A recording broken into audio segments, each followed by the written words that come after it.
الشيطان الرجيم بسم الله الرحمن الرحيم. Masa remaja Nabi Muhammad adalah periode penting dalam pembentukan kepribadiannya yang mulia dan karakter teladan yang nantinya akan menjadi dasar kepemimpinannya sebagai nabi terakhir. Perjalanan hidup beliau pada masa remaja berlangsung di kota Mekah, di tengah masyarakat yang masih diliputi oleh tradisi jahiliyah, paganisme, dan kebiasaan yang jauh dari nilai-nilai moral Islam. Berikut adalah penjelasan lengkap dan rinci mengenai masa remaja beliau. 1. Latar belakang keluarga dan kehidupan di Mekah. Muhammad dilahirkan dalam keluarga Bani Hashim, salah satu suku yang dihormati di kalangan bangsa Quraisy. Ayahnya, Abdullah bin Abdul Muthalib, meninggal dunia sebelum beliau lahir, sementara ibunya, Aminah binti Wahab, meninggal ketika Muhammad berusia 6 tahun. Muhammad kecil kemudian diasuh oleh kakeknya, Abdul Muthalib, dan setelah kakeknya wafat, beliau berada di bawah perlindungan pamannya, Abu Thalib. Kehidupan keluarga ini sederhana dan penuh tantangan, tetapi sangat menjunjung tinggi kehormatan dan kejujuran. Meskipun hidup dalam lingkungan masyarakat Mekah yang masih menganut tradisi penyembahan berhala, keluarga Nabi memiliki sifat moral yang tinggi dan menjaga hubungan baik dengan masyarakat sekitar. 2. Sifat-sifat istimewa sejak dini. Sejak masa kanak-kanak hingga remaja, Nabi Muhammad sudah dikenal sebagai pribadi yang jujur dan dapat dipercaya. Masyarakat Mekah memberinya gelar Al-Amin, yang dapat dipercaya, sebuah sebutan yang sangat jarang diberikan pada usia yang begitu muda. Muhammad terkenal tidak pernah ikut serta dalam kebiasaan buruk masyarakat pada masanya, seperti mabuk-mabukan, berjudi, atau penyembahan berhala. Beliau juga menunjukkan kecerdasan emosional yang luar biasa, pandai bergaul, namun tidak pernah terpengaruh oleh perilaku negatif orang-orang di sekitarnya. Kesucian jiwa dan kesederhanaannya inilah yang membuatnya dihormati oleh orang-orang Mekah, meskipun pada masa itu, beliau belum dikenal sebagai seorang nabi. 3. Pengalaman sebagai penggembala dan pedagang. Saat masih remaja, Nabi Muhammad sudah mulai bekerja untuk membantu keluarganya. Beliau bekerja sebagai penggembala kambing di sekitar Mekah. Pengalaman ini penting karena membentuk kemandirian dan ketabahan mental beliau.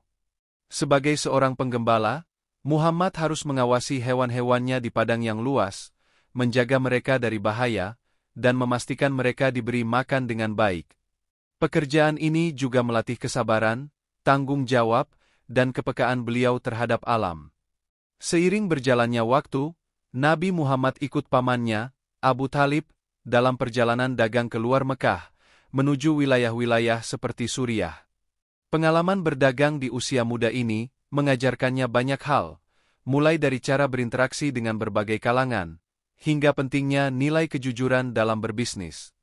Dalam perjalanan dagang ini, beliau mulai dikenal di kalangan para pedagang sebagai pribadi yang jujur dan berintegritas tinggi. 4. Pertemuan dengan budaya dan agama lain. Ketika mengikuti pamannya dalam perjalanan dagang keluar Mekah, Nabi Muhammad bersentuhan dengan berbagai budaya dan agama. Di Syam, Suriah misalnya, beliau bertemu dengan komunitas Kristen dan Yahudi, yang pada masa itu sangat berbeda dari masyarakat penyembah berhala di Mekah.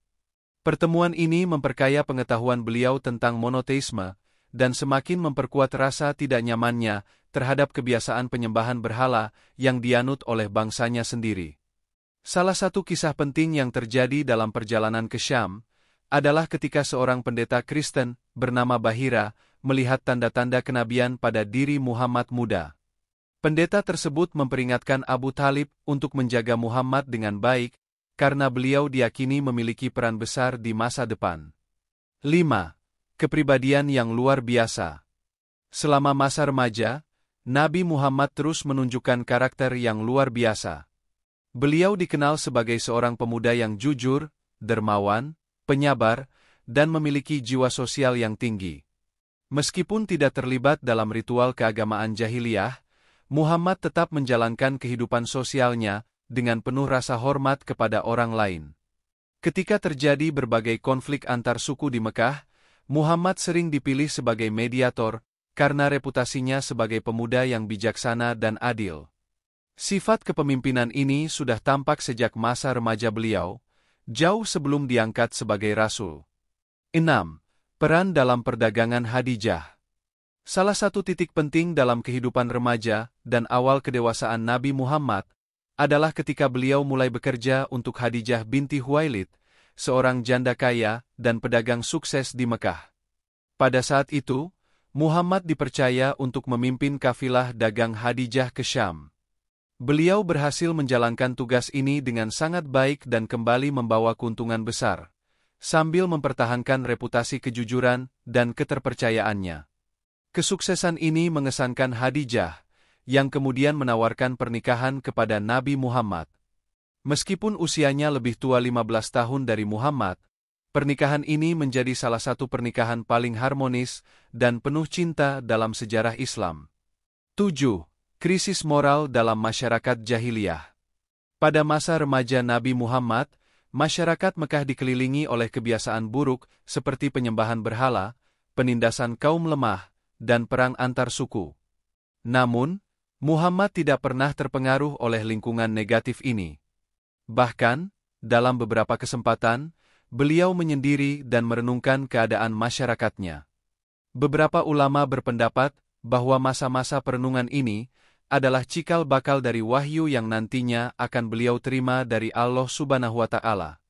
Kesimpulan: masa remaja Nabi Muhammad adalah masa yang penuh dengan pembentukan karakter luar biasa yang kelak menjadi dasar bagi tugas kenabian beliau. Beliau tumbuh dalam lingkungan yang keras dan penuh tantangan, namun tetap menunjukkan sifat-sifat mulia seperti kejujuran, kesabaran, dan kebijaksanaan. Masa remaja ini juga menjadi titik awal di mana masyarakat mulai mengenal Muhammad sebagai sosok yang dapat dipercaya dan memiliki moral yang tinggi, sebelum akhirnya Allah Subhanahu wa Ta'ala memilihnya sebagai rasul terakhir bagi umat manusia.